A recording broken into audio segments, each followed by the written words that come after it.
สวัสดีค่ะพบกับดิฉันหยาดรุ่งศิคารีฤทธากุลค่ะค่ะและดิฉันสุนารีการมณีกุลนะคะพบกับเราทั้งสองคนในรายการมงวาไรตี้ ค่ะพี่ไนท์คะ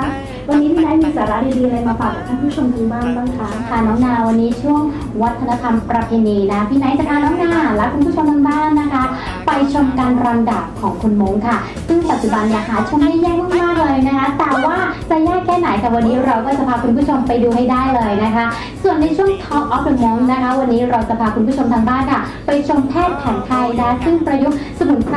ม้งมารักษาคนไข้นั่นเองนะรวมถึงการรักษาแบบเกาหลีด้วย โอ้โหแบบเกาหลีเชี่ยวเหรอคะ ใช่แล้วค่ะ ค่ะและในช่วงของศิลปะบันเทิงม้งนะคะ เดี๋ยวเราจะไปพบกับศิลปินม้งที่โด่งดังอีกท่านหนึ่งนะคะ แต่จะเป็นใครนั้นต้องคอยติดตามชมแล้วล่ะค่ะ และในช่วงการท่องเที่ยวนั้นเดี๋ยวน้องนาจะพาท่านผู้ชมและพี่ไนท์ไปเที่ยวเหมือนกันไปชมสวนสมุนไพร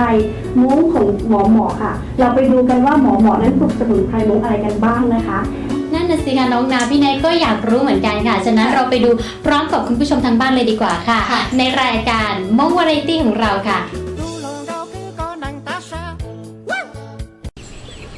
สวัสดีครับท่านผู้ชมศิลปะการรำดับของคนม้งถือเป็นศาสตร์ลี้ลับและได้รับการถ่ายทอดจากรุ่นสู่รุ่น ซึ่งเชื่อว่าท่านผู้ชมไม่สามารถหาชมได้ง่ายๆ เชิญชมได้ครับ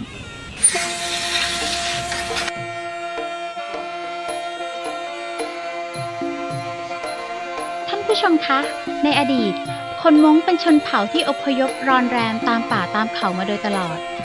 จึงทำให้ต้องมีการเรียนรู้ศิลปะป้องกันตัว เพื่อเอาไว้ป้องกันภัยอันตรายจากสัตว์ร้าย และหมู่ศัตรู การเรียนดาบจึงถือเป็นศาสตร์อย่างหนึ่งที่ผู้ชายม้งต้องได้ร่ำเรียนกัน การเรียนดาบนั้นจะต้องได้รับการถ่ายทอดจากครูดาบ ซึ่งเป็นผู้ที่มีความรู้ความเชี่ยวชาญในการใช้ดาบเป็นพิเศษ และจะมีการถ่ายทอดจากรุ่นสู่รุ่น แต่ในปัจจุบัน ศิลปะการรำดาบของคนม้งเริ่มจางหายไป เนื่องจากไม่ค่อยมีใครได้ใช้ คนรุ่นใหม่ก็หันมาจับจอบจับปากกา จับเมาส์กันเป็นส่วนใหญ่ทำให้ศิลปะรำดาบนั้นเริ่มหายสาบสูญไป ปัจจุบันจึงเหลือผู้ที่มีความรู้ความสามารถในด้านนี้น้อยเต็มที วันนี้จึงเป็นโอกาสอันดีที่ทางรายการจะพาท่านผู้ชมไปชมศิลปะการรำดาบของคนม้งค่ะ